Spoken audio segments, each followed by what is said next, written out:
One kind of misunderstanding that the English and the Wyandots had early on, and it continued to be a misunderstanding for many years, was that the English wanted to buy corn when their own supplies ran out, and they assumed that men were the heads of Indian households, and so they would try to get the men to sell corn. It may not have been up to the men in Indian culture. Women raised the corn, and they were perfectly capable of selling it.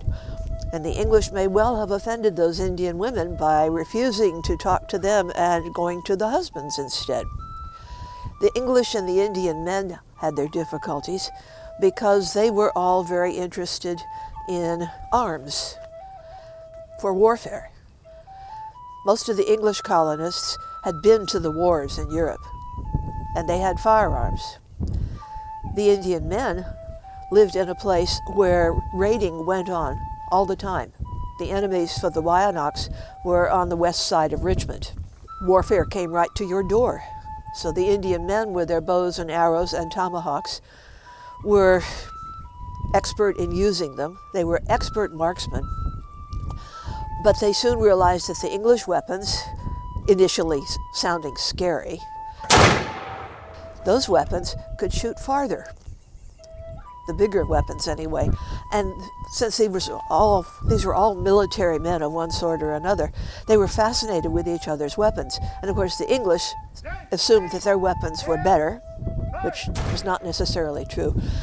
And the Indians were dying to see them close up and handle them and try them out. And the English wouldn't allow it. And that caused offense. The irony is that for the wilderness over here, almost complete wilderness outside the Indian towns, Indian weapons were actually better because you could fire them moving fast, taking cover, firing again, take more cover, fire again. The English weapons were all muzzle-loading things, and many of them were very, very heavy. Some of them had to be put up on a tripod. You couldn't hold them up yourself. And those were meant for open field fighting. Well, where do you find open fields in this part of the world? So the English weapons were good for scaring people, but they weren't that good in actual fights.